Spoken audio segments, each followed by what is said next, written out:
South Island of New Zealand, and I've been down here this time for about 2.5 to 3 weeks, and I've seen some beautiful stuff. I've been down taking photographs and doing videography. I've seen some beautiful stuff, got some amazing video and drone footage, and captured some beautiful shots. But I've run into a problem. And the problem is that I've been a really good boy and transferred all of my data onto an external hard drive. And the external hard drive has only gone and gotten corrupted. And speaking to a lab, it looks like I've lost everything. So I'm not that happy about it, but there's nothing I can actually really do about it. And I don't know when to stop backing stuff up. Do you back up backups? It's probably not that practical. So today's a new day. Now, I spoke to Hannah and Sam Bose in a cafe in Mossburn a few weeks back, and we were reined in at the time, and they both do YouTube stuff. The link to the channel's down below. And we spoke about being hemmed in and restricted by the weather. The weather was really bad, heavy rain. And Hannah and Sam spoke about something that they said it was a good job we weren't light snobs. And light snobs is not a phrase I've really heard before, but looking back at my videos and what I shoot and how I shoot, when I shoot, I reckon I'm actually a light snob. Because I can go away for days on end and never even take a shot because the light's not right. So I'm probably your classic light snob, and I'm not sure how happy I am with that title. So today I'm going to challenge myself and shoot today in bright sunlight in conditions that I normally don't shoot in. And it's going to be a challenge because this is really foreign and alien to me. And I'll see what I can get. So today I'm going to head up to Abel Tasman National Park. A national park of Abel Tasman. Beautiful part of the world. I have been before. Didn't take a photograph because the light wasn't right. But today I don't have an option. I'm shooting today. So I'll head up there and see how I get on. And we will see you. We'll see you on the beach.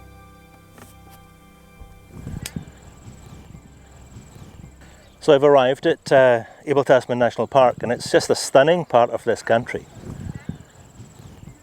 It's just amazing, and it's very what I would describe as Kiwiana. It's remote, it's quiet, it's rural. There's not a lot going on here. And it's lovely. It's just really, really nice. And what I'm looking at is I'm looking at a photo opportunity here on the headland over here with some leading line rocks out to the island on the right hand side of the frame here. But that leading line of rocks that you can see in this shot here is probably about 8 kilometres away. So that's a 16 kilometre round trip. And one of the things that I've found this last 3 weeks is that there's a real calculation, a real matrix around effort and reward. So that if you're going to go to a lot of effort for a shot, it's got to be exponentially worth it. The results have got to be exponentially better than they would be than were you to put less effort in and find something closer to the car park, to the car, to wherever you are. So that's lovely. I don't think it's the shot for me because I think I can get something equally as nice with less effort. I would put the drone up. That's only about 4 kilometres, I think, as the drone flies, as the crow flies, and that would be a real good test to see if that's a shot for me today. But the drone police are out, so I can't even do that. So I'm going to have to keep on looking.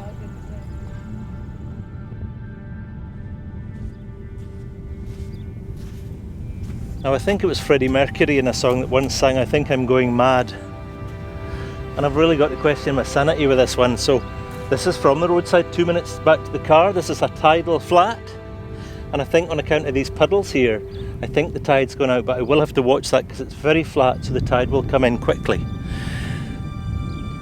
You won't be able to make it out from here, but I'm looking at this scene here in front of me, and it's just a very simple composition.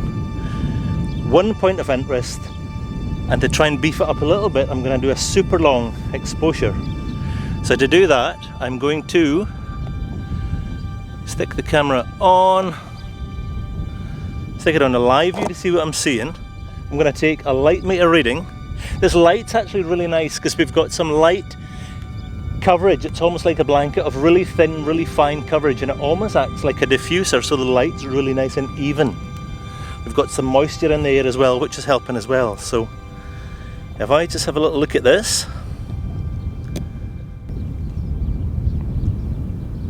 I'll set my horizon line about a third of the way up the frame. That's at level. Get that central. I'm going to use 2 filters, a 10 stop and a 6 stop. 16 stops of light reduction, which should probably give me, I've got a natural reading here of a 60th of a second. So let me do the maths. 30th, 15th, 8th, quarter, half, 1, 2, 4, 8, 16, 15 seconds, 30, 1 minute, 2 minute, 4 minute, 8 minute, 15 minute exposure. So I'll have to cover over the eyepiece and I'll have to cover over for light leakage as well. So 15 minute exposure, f1100 ISO of something quite simple, and we'll see how this works. So I have my focus set. Now I need to go on the bulb, make sure it's at f11, intervalometer, and start covering over some of these parts that may leak.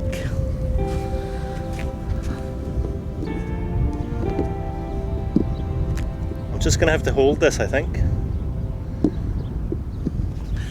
And I need another one over the eyepiece. Because it's a mirrored camera, it's not mirrorless. I can get light leakage, from the back.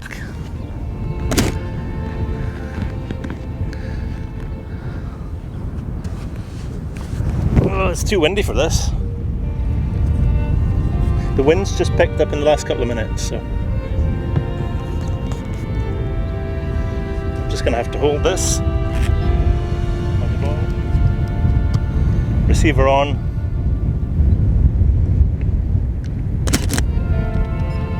And 15 minutes. I'll just hold these, and 15 minutes later we should have a shot.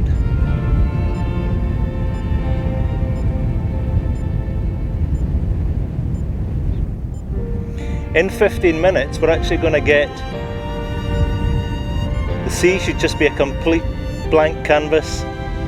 The wind's picking up now from right to left, so I'm hoping that the clouds up in the sky are going to move quicker from right to left. So over 15 minutes it should be very minimalist in the sky, which leads us back into the focal point that I'm focusing on the third, on the bottom third. And just as the wind starts moving the clouds in the far distance, I can actually see there's mountains behind the clouds as well, so they're starting to make an appearance. So we'll see how we get on. This is really quite awkward trying to hold these things from blowing away.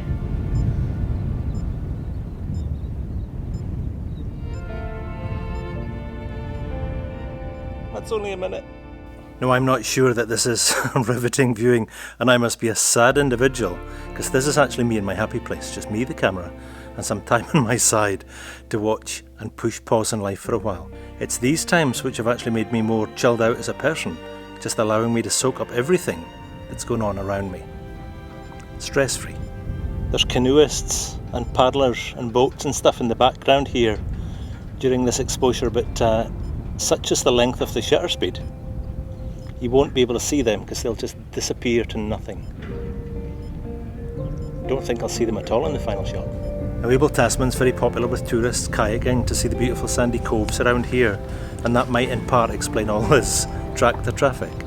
And long exposures are great for getting rid of moving objects within your shot over time, but extreme long exposures like this one actually have you lose control over certain elements of your shot as you record everything that happens during your exposure. So here's another tractor coming, and I'm hoping it's not going to park up next to where I'm taking these, because this is nice and clean as it is, and I really don't want him parking in the shot. I think he's heading this way.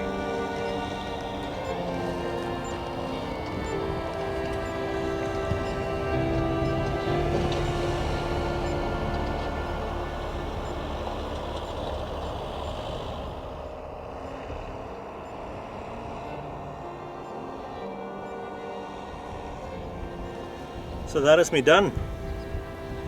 And what I actually did here was I only elected to do such a long exposure to try and minimise the sky, or minimise the sky with the clouds moving. And one of the things too that I've experimented with here, the natural reading was about 15-16 minutes. I've actually pushed it to 18. And one of the reasons I've pushed it to 18 is to show the fact that with these really, really long exposures, it doesn't actually matter whether you go 2 or 3 minutes over or under.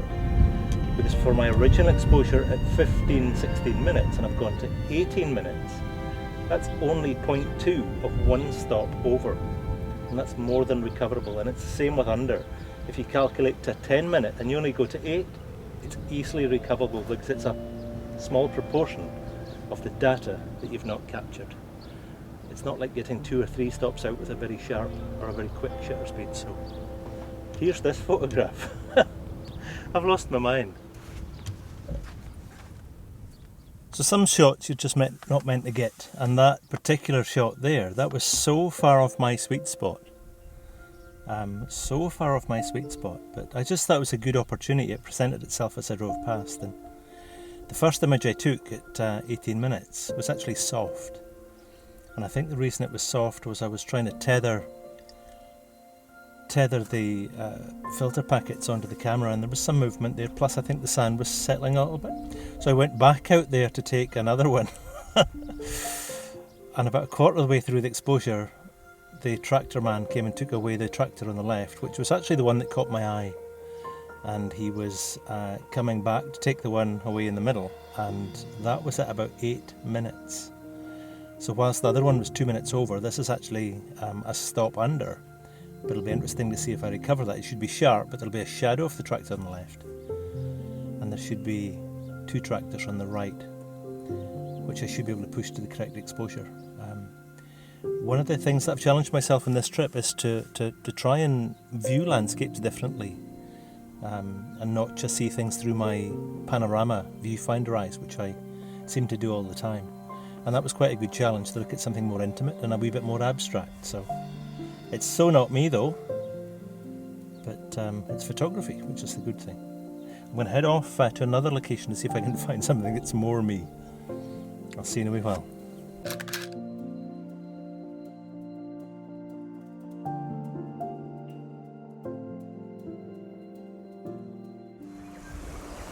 So I've come down to Split Apple Rock, and weirdly enough it's a rock that looks like a split apple, which I'll show you here. And this is more me, a more conventional landscape, and I look to take this with a long exposure 2-shot horizontal panel. And one of the things I discovered coming over the top of the hill here is that Abel Tasman is very much a tidal dependent location. And what I mean by that is that it requires the tide to be in for the polarisation of the strong light to work through the water and the sand beneath. It gives it that real aqua colour. And that's a real good counter-argument for light.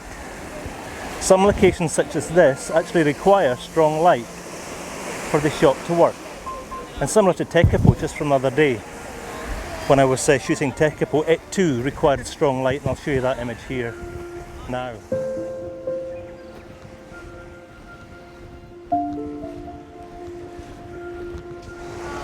I'm going to go and get set up, and I'm going to minimise this just so that I'm only looking at the rock. Everything else will be flattened off because I'll use a 10 stop and a 6 stop again. I'll boost the ISO to 200 to get something like a 5 or 6 or 7 minute exposure this time. So that should be enough to move the clouds and focus everything on Split Apple Rock.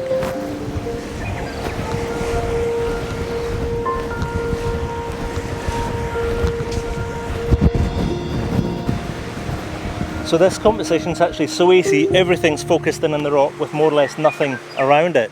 And just to prove a point from before about long exposures not really making much of a difference as to how you meter them, I'm not even going to take a light meter reading here. The light's slightly increased, so I'll knock this back to 8 minutes. And that should have enough tolerance here, but I need to watch the highlights in the rock don't clip. So I've set the horizon just about the third, just about the bottom of the apple. So I'm going to set up and I'll shoot from right to left because the waves are coming in this direction here. Get my focus set, on to bulb, 16 stops on, F11, get the transmitter on for the remote control on here, which is frame up. So I need to make sure that I've got sufficient data from frame to frame that will allow me to stitch this. And we're all set up, good to go, and bulbs on. The last thing I need to do again is just to prevent light leakage. I've actually got a sock, a proper sock to put over the light, the viewfinder, the eyepiece. I got the shot away, but I ran into a problem. But I spoke to a young couple from South Germany, and Dominic said, 2 8-minute exposures, you're going to need a new battery. And I said, no, I'll learn.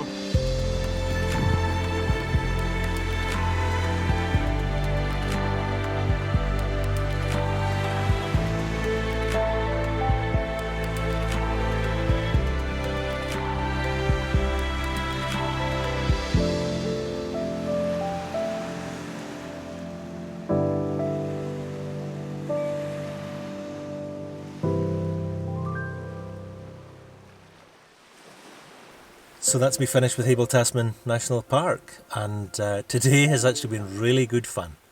I've really enjoyed this. It's been a challenge, but it's also been educational for me because it's shown me that I don't need my ideal light or my perfect light to shoot every shot. What I do need though is the perfect or ideal light for each location that I shoot, and I think each location will determine its lighting requirements. And today, well, the beach there today, that probably determines a bright light to polarise the light going through the crystal clear waters onto the sandy bottom, which makes the water colour pop. And had I waited till dusk or till dawn, I wouldn't have had that. It wouldn't have been the same. So, good eye-opener for me today, and I got 2 lovely shots. The first one I actually had to take twice because the first one was soft, and you've seen these images already. I've only seen them on the back of the LCD, and they actually look really nice, so I'm looking forward to showing these to you, which I've already done. I hope they were okay. So until next time, I'm going to challenge you to get outside, challenge yourself with lighting conditions, and until then, keep shooting, have fun, and we will see you soon. Until then, cheerio.